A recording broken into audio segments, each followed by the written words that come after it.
CBSE board के जो class 10th के पेपर हुए थे मार्च 2024 में, उसमें हम जो मैथमेटिक्स के क्वेश्चन पेपर थे उनको हम डिस्कस कर रहे थे। और उसी डिस्कशन को कंटिन्यू करते हुए आज के इस वीडियो में हम एक और मैथ्स बेसिक का जो पेपर था उसके केस स्टडी के क्वेश्चंस को डिस्कस करने वाले हैं। पेपर कोड है 435 का सेट 1, सेट 2 और सेट 3। ओके, तीनों सेट में जो केस स्टडी के क्वेश्चन थे वो सेम थे, जस्ट उनका जो ऑर्डर था वो चेंज था। हम यहाँ पे जो ऑर्डर लेने वाले हैं वो सेट 1 के अकॉर्डिंग लेने वाले हैं। सेट 2 सेट 3 में ये जो ऑर्डर है वो स्लाइटली चेंज था। केस स्टडी के जो क्वेश्चन होते हैं वो सेक्शन ई से रिलेटेड होते हैं। टोटल 3 क्वेश्चन होते हैं और ईच क्वेश्चन जो होता है वो 4 मार्क का होता है। इट मीन ओवरऑल ये जो सेक्शन है वो कितने मार्क का रहने वाला है, 12 मार्क्स का रहने वाला है। ओके, तो सेट 1 में जो पहला क्वेश्चन था केस स्टडी का वो क्या दे रखा है, देखो। Family structure in a recent survey of this year 51% of the families in the USA had no children, 20% had one children। तो 0 चिल्ड्रन कितने परसेंट लोगों के हैं, 51%।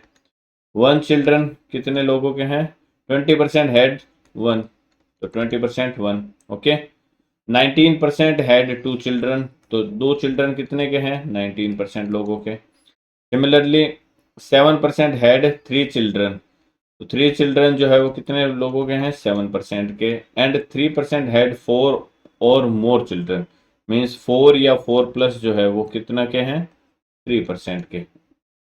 ओके, ये हमें डेटा गिवन है। A family selected at random, आपको एक फैमिली जो है वो रैंडमली सेलेक्ट करना है। Based on the information answer the following question. Find the probability that the selected family has 2 और 3 चिल्ड्रन, या तो 2 हो या फिर 3 हो। तो जो 2 और 3 वाले हैं केसेस वो हमारे क्या हो जाएंगे, फेवरेबल केसेस हो जाएंगे। ओवरऑल ये देखो जो परसेंटेज है वो किसके इक्वल होता है, 100% के इक्वल होगा। ओवरऑल जो टोटल आने वाला है वो 100% होगा। फेवरेबल केस हमारे कौन कौन से हैं, पहले क्वेश्चन में 2 और 3 चिल्ड्रन वाले जो केस है वो फेवरेबल है। तो 2 चिल्ड्रन कितने परसेंट लोगों के हैं, 19%। 3 कितने परसेंट के हैं, 7%। तो हमारे फेवरेबल जो केसेस आ गए वो कितने आ गए, 19% प्लस 7% मीन्स 26%। ओके, ये हमारे फेवरेबल केस हो गए। टोटल 100% है। प्रोबेबिलिटी फाइंड करनी है तो probability of happening this event equal to क्या हो जाएगा, फेवरेबल अपॉन टोटल मीन्स 26% अपॉन 100%। परसेंट से परसेंट कैंसिल हो गया, ये 26 कैंसिल हो जाएगा 2 से 13 टाइम्स, और 100 कैंसिल हो जाएगा 50 टाइम्स। फर्दर ये कैंसिल नहीं होता तो यही क्या हो जाएगा आपका इस क्वेश्चन का आंसर होने वाला है। नेक्स्ट जो सेकंड क्वेश्चन है उसमें क्या गिवन है हमें, देखो। Find the probability that the selected family has more than 1 children, है ना। तो जो फैमिली आप सेलेक्ट कर रहे हो उसका मोर देन 1 चाइल्ड होना चाहिए, मीन्स एक से ज्यादा। अब एक से ज्यादा कितने कितने हो रहे हैं, देखो एक से ज्यादा हमें चाहिए। तो एक तो ये 19% वाला जो केस है वो हमारा फेवरेबल केस हो गया। एक ये 3% वाला जो है, 3 चिल्ड्रन वाला, ये हमारा फेवरेबल हो गया। एक 4 या 4 प्लस वाला, ये तीनों केस हमारे क्या है, फेवरेबल केस है। तो ये कितना आ जाएगा, देखो 19 प्लस ये बनेगा 10, है ना। तो 19 प्लस 10 कितने हो गए, 29। इट मीन्स फेवरेबल केसेस जो बन गए हमारे पास में वो क्या आ गए, 29%। टोटल कितने हैं, 100%। प्रोबेबिलिटी फाइंड आउट करनी है तो क्या हो जाएगा, फेवरेबल अपॉन टोटल मीन्स 29/100। ये कैंसिल होता नहीं है तो यही हमारा क्या हो जाएगा इस क्वेश्चन का आंसर होने वाला है। ओके, नेक्स्ट इसी के आई थिंक सही किया है ना हमने, 19 प्लस ये 10 आ गया ना। क्या था इस क्वेश्चन में, selected family has more than 1 child, तो मोर देन 1 चाइल्ड क्या होंगे, 2 होंगे या 3 होंगे या 4 होंगे।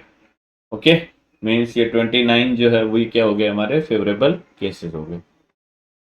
नेक्स्ट इसी में क्वेश्चन नंबर 3 दे रखा है, देखो। Find the probability that the selected family has less than 3 children, है। सेलेक्टेड फैमिली जो है उसके लेस देन 3 चिल्ड्रन होने चाहिए। तो लेस देन 3 के केसेस कौन कौन से हैं, या तो एक भी ना हो, या एक हो, या फिर 2 हो। ये हमारे क्या है, फेवरेबल केस हो गए। लेस देन 3 चाहिए तो मीन्स एक भी ना हो, एक हो या फिर 2 हो। ये ओवरऑल फेवरेबल केसेस आ गए। तो टोटल परसेंटेज कितना आएगा, देखो 51 प्लस 19 करोगे तो 70 आ गया, 70 प्लस 20 करोगे तो 90 आ गया, है ना। तो आपके पास में फेवरेबल केस इस केस के लिए क्या आ गए 90%, और टोटल तो कितना होता है 100%। प्रोबेबिलिटी फाइंड करनी है अगर मुझे, तो क्या आ जाएगा 90% अपॉन 100%। ये कैंसिल हो जाएगा, 9/10 क्या हो जाएगा इसका आंसर आने वाला है। इसी के और में आपको चॉइस दे रखी है, find the probability that the selected family has more than 2 children. More than 2 children वाले केसेस कौन कौन से हैं हमारे, मोर देन 2 मीन्स या तो 3 होगा या फिर 4 या 4 से ज्यादा होगा। मीन्स फेवरेबल केस हो गए 7 + 3 10%। तो इस केस के लिए हमारे फेवरेबल केस हो गए 10%, टोटल तो वही 100%। प्रोबेबिलिटी फाइंड करनी है तो favourable upon total means 10/100, cancel करूंगा तो ये आ जाएगा 1/10 इस क्वेश्चन का आंसर। ओके, नेक्स्ट जो सेकंड केस स्टडी का क्वेश्चन है, क्या दे रखा है देखो। Suman's mother started a new shoe shop. To display the shoes, she put 3 pairs of shoes in the first row, 5 pairs in the second row, and 7 pairs in the third row, and so on. तो AP बनेगी, obvious सी बात है। क्या बन जाए, पहली रो में 3 है, दूसरे में 5 है, तीसरे में 7 है, एंड सो ऑन। तो ये आपकी क्या बन गई, एक एपी बन रही है, क्लियर दिख रहा है। कॉमन जो फर्स्ट टर्म आ रहा है वो 3 आ रहा है, कॉमन डिफरेंस क्या आ जाएगा, second term minus first term means ये आ गया 2 आपके पास में। ओके, क्या कह रहा है, based on the information answer the following question. How many pairs of shoes are displayed in the 6th row. 6th row में ये कह रहा है कि कितने शूज आएंगे, तो हम क्या क्या फाइंड आउट करना है, A6 फाइंड आउट करना है हमें। ओके, तो ए एन जो है वो किसके इक्वल होता है, A+n-1 इंटू डी के इक्वल। फर्स्ट टर्म हमारा क्या है यहाँ पे 3 है, प्लस एन कितना है यहाँ पे 6-1 इंटू डी कितना है 2। तो ये आ जाएगा 3 + 5 इंटू 2, 5 2 जो हो जाएगा 10 + 3 कितना आ जाएगा 13 आ जाएगा। एन की जगह हमने क्या पुट किया है 6 पुट किया है ना। तो A6 जो आ जाएगा वो किसके इक्वल आ जाएगा 13 के इक्वल। आप यहाँ से भी चेक कर सकते हो, अगर आप इस एपी को एक्सटेंड करोगे तो नेक्स्ट टर्म 9 आएगा, फिर ये 11 आएगा, फिर क्या आ जाएगा 13 आ जाएगा। देखो 6th टर्म 13 आ रहा है ना। नेक्स्ट जो सेकंड क्वेश्चन है इसका क्या है देखो, what is the difference of pairs of shoes in the first row and the 6th row. हमने अभी फाइंड आउट किया है, फर्स्ट रो में कितने हैं शूज 3 है, फिर 5 है, फिर 7 है, फिर 9 है, फिर 11 है, फिर 13 है। 6th रो का तो हमने अभी फाइंड किया ना। ये कह रहा है what is the difference of the shoes of pair in the first row and the 6th row means A6 minus A1 मुझे फाइंड आउट करना है ना। तो A6 कितना है 13 है, A1 कितना है 3 है, डिफरेंस जो है किसके इक्वल आ जाएगा 10 के इक्वल। नेक्स्ट थर्ड क्वेश्चन क्या दे रखा है, find the total number of pairs of shoes displayed in the first 15 रोज। ये कह रहा है पहले 15 रोज में टोटल जो शूज आ रहे हैं वो कितने आएंगे, है ना। मीन्स हमें सम ऑफ 15 टर्म्स फाइंड आउट करना है। तो पहला टर्म 3 है, दूसरा 5 है, फिर 7 है, एंड सो ऑन चल रहा है ये। ओके, तो ए यहाँ से कितना हो गया हमारा 3 हो गया, और डी जो है वो कितना है 2 है। हमें फाइंड आउट करना है S15 mean sum of 15 terms, total देखो फाइंड आउट करना है, टोटल नंबर ऑफ पेयर्स है ना। तो S15 हमें फाइंड आउट करना है, तो एस एन का जो फॉर्मूला होता है वो किसके इक्वल होता है, SN इक्वल टू होता है n/2, 2a + n-1 into D के इक्वल। एन की वैल्यू यहाँ में क्या पुट करनी 15, तो ये हो जाएगा 15/2 ट्वाइस ऑफ ए कितना है 3 प्लस n15 है, तो 15 - 1 ये क्या हो गया 14 इंटू डी कितना हो गया 2 के इक्वल। ये आ जाएगा 15/2 इंटू 3 2 जा 6 हो गया, प्लस ये हो गया कितना 14 2 जा 28, 28 + 6 कितना हो गया 34। 15/2 इंटू आ गया आपके पास में 34, 2 से 34 कैंसिल हो जाएगा 17 टाइम्स। 15 इंटू 17 करना है, तो 15 इंटू 15 225 होता है, और 225 में आप 30 और ऐड कर दो तो ये आ जाएगा 255, सम ऑफ 15 टर्म्स। ओके, ये इसका आंसर हो जाएगा पहले क्वेश्चन का।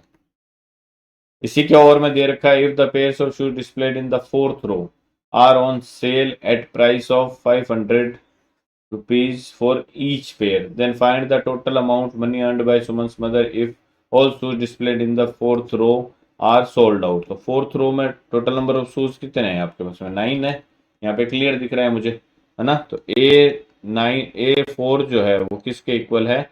9 के इक्वल है। Means total number of pairs जो है फोर्थ रो में वो 9 है। एक पेयर के 500 रुपीज चार्ज कर रहे हैं ना। तो टोटल अर्निंग जो आ जाएगी, टोटल अर्निंग किसके इक्वल आ जाएगी? 9 पेयर है into 500 rupees for each pair, है ना। तो टोटल कितना आ जाएगा? 500 इंटू 9 करोगे तो 4500 रुपीज। ये इस क्वेश्चन का आंसर हो जाएगा। नेक्स्ट जो थर्ड केस स्टडी का क्वेश्चन है, क्या दे रखा है देखो। Two poles of different height stand on level ground and distance of 40 metre. दो रखे हैं ए पी क्यू, ये दोनों एक दूसरे से 40 मीटर डिस्टेंस पर है और ग्राउंड पर है। Both poles are supported by wires attached from the top of each pole to the bottom of the other. दो पोल के जो टॉप है वो के बॉडी यहाँ क्लियर दिख रहा है। A coupling is placed at point C where the two wires cross. जहां दोनों वायर क्रॉस कर रहे हैं वहां पे क्या कर रहे हैं? एक कपलिंग लगाया गया है। बेस्ड ऑन द वो information answer the following question. तो ये जो इन्फॉर्मेशन गिवन है इसके बेस पे हमें क्या करना है? क्वेश्चंस को सॉल्व करना है। फर्स्ट क्वेश्चन दे रखा है find the height of pole A B.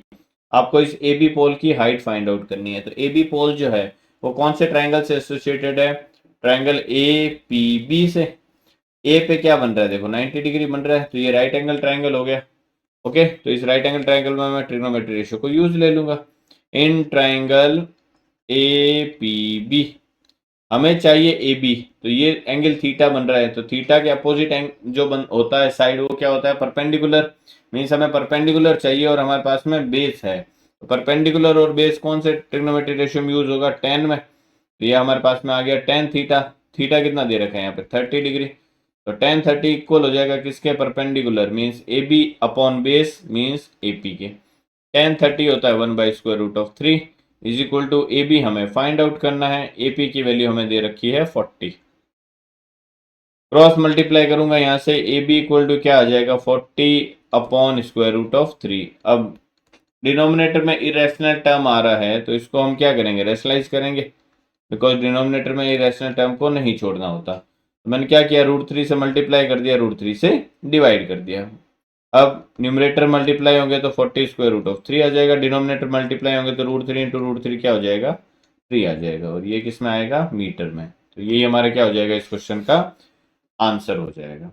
ठीक है, next find the height of pole P Q. हमें इस पी क्यू की हाइट फाइंड आउट करनी है। तो पी क्यू जो है वो कौन से ट्राइंगल से बिलोंग कर रहा है? A P Q. पी पे क्या बन रहा है? Right angle triangle. मैं बात कर लेता हूं इन triangle A P Q. Triangle A P Q की अगर मैं बात करता हूं तो tan थीटा अप्लाई कर देता हूं। tan थीटा का मतलब tan 60 degree equal to P Q upon में ए पी आ गया। tan 60 की वैल्यू होती है √3 अपॉन पी क्यू हमें फाइंड आउट करना है जो कि परपेंडिकुलर है, अपॉन ए पी क्या है हमारे पास में? 40 है। क्रॉस मल्टीप्लाई कर दूंगा तो पी क्यू की वैल्यू क्या आ जाएगा? 40/√3 मीटर। ठीक है, अब यहाँ √3 जो है वो मल्टीप्लाई में है तो मल्टीप्लाई में चलेगा, हमें कोई दिक्कत नहीं है। नेक्स्ट जो थर्ड क्वेश्चन है, क्या दे रखा है? If the angle of elevation of the top of the pole P Q from the top of the pole A B. Okay, B से ये क्या कर रहा है? इस पी क्यू के टॉप का एंगल ऑफ एलिवेशन बता रहा है कितना है? 30 डिग्री है। Find the distance B Q. हमें ये डिस्टेंस फाइंड आउट करनी है। अगर मुझे ये डिस्टेंस फाइंड आउट करना है तो सबसे पहले तो मैं बी क्यू को क्या कर देता हूँ? ज्वाइन कर देता हूँ, है ना। यहाँ से मैंने बी क्यू को ज्वाइन किया है। ये इस तरीके से क्या कर दिया? ज्वाइन कर दिया ना। इसको मैं रेड कर देता हूँ। हमें क्या करना है? ये बी क्यू जो लेंथ है वो हमें फाइंड आउट करनी है ना। ये बी क्यू लेंथ, ये वाली लेंथ फाइंड आउट करनी है। एंगल ऑफ एलिवेशन जो है वो क्या दे रखा है? 30 डिग्री दे रखा है। तो ये क्या हो जाएगा? एंगल ऑफ एलिवेशन 30 डिग्री, ये वाली, ये आपको 30 डिग्री गिवन है। ओके, तो अगर ये 30 डिग्री है, मुझे बी क्यू फाइंड आउट करना है, तो मैं ये पॉइंट सपोज पॉइंट आर ले लेता हूँ। ओके, तो बात कर लेता हूँ triangle. In triangle B R Q, R पे क्या बन रहा है यहाँ पे देखो 90 डिग्री बन रहा है ना, बी आर क्यू। इस ट्रायंगल में अगर मुझे बी क्यू फाइंड करना है तो बी क्यू क्या है, देखो हाइपोटेन्यूज है यहाँ पे है ना, बी क्यू मुझे फाइंड करना है। एपी जो है वो क्या है, बेस है, ये बी आर भी क्या है, बेस है, तो ये भी कितना होगा 40 मीटर होगा। इट मीन्स हमारे पास में बेस है, हमें हाइपोटेन्यूज फाइंड आउट करना है। तो मैं cos थीटा अप्लाई कर देता हूँ, बिकॉज cos क्या होता है, बेस अपॉन हाइपोटेन्यूज। तो cos थीटा अप्लाई करता हूँ मैं, cos 30 degree is equal to क्या आ जाएगा, बी आर, ये आ जाएगा B R upon B Q. cos 30 की वैल्यू कितनी होती है, जितनी sin 60 की होती है, √3/2 इक्वल टू बी आर कितना है 40 अपॉन बी क्यू हमें फाइंड करना है ना। क्रॉस मल्टीप्लाई करूंगा तो बी क्यू इक्वल टू क्या आ जाएगा, देखो ये 240 से मल्टीप्लाई हो जाएगा 80 आ जाएगा, डिवाइड में क्या आ जाएगा √3।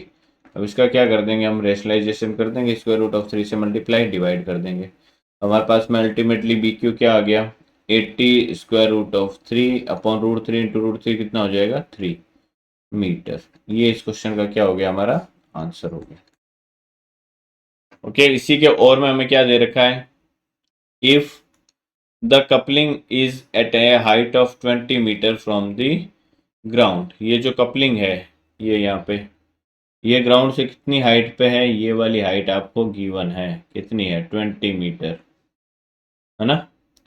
How far down the wire from the smaller pole A B is the coupling. तो ये कह रहा है कि ये जो कपलिंग है वो ए बी से कितनी डिस्टेंस पर है, ए बी से कितनी डिस्टेंस पर मीन्स आपको ये वाली डिस्टेंस फाइंड आउट करनी है ना। ये सपोज मैं ए डैश ले लेता हूँ, तो आपको क्या फाइंड आउट करना है, ए डैश सी फाइंड आउट करना है। तो ए डैश सी जो भी आएगा क्या वो इस ए एम के इक्वल नहीं आएगा क्या, है ना।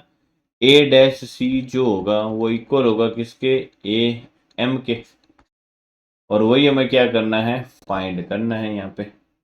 तो अगर ये फाइंड करना है तो मुझे यहाँ पे क्लियर दिख रहा है एक right angle triangle in triangle A M C. ये राइट एंगल ट्रायंगल दिख रहा है, यहाँ पे एंगल जो बन रहा है ए पे कितना बन रहा है 60 डिग्री। तो मैं यहाँ अप्लाई कर देता हूँ tan 60 degree is equal to क्या हो जाएगा, ये perpendicular means C M upon क्या है हमारे पास में, बेस जो हमें फाइंड आउट करना है ए एम। tan 60 की वैल्यू होगी √3 is equal to C M हमें दे रखा है 20 अपॉन ए एम हमें क्या करना है, फाइंड आउट करना है। ए एम की वैल्यू यहाँ से क्या आ जाएगी फिर 20 √3 डिवाइड में स्क्वायर रूट हम रखते नहीं है तो हम क्या कर देते हैं, स्क्वायर रूट से मल्टीप्लाई स्क्वायर रूट से डिवाइड। तो ये आपके पास में आ जाएगा 20 अपॉन 3। ये मीटर में है तो ओवरऑल ये मीटर में आ जाएगा, और यही क्या होगा इस क्वेश्चन का आंसर होगा।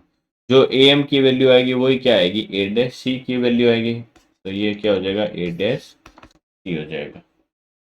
आई बात समझ में। तो इस तरीके से ये जो सभी क्वेश्चन थे वो हमने इस वीडियो में डिस्कस किए हैं। आने वाले वीडियोस में जो बाकी सेक्शंस बचे हुए हैं उनको भी हम डिस्कस करने वाले हैं। तो अगर आप चाहते हो कि वो वीडियोस आपसे मिस ना हो तो चैनल को सब्सक्राइब करना ना भूलें, बेल आइकन करें, ऑल अपलोड करें, ऑन द स्पॉट उसका नोटिफिकेशन।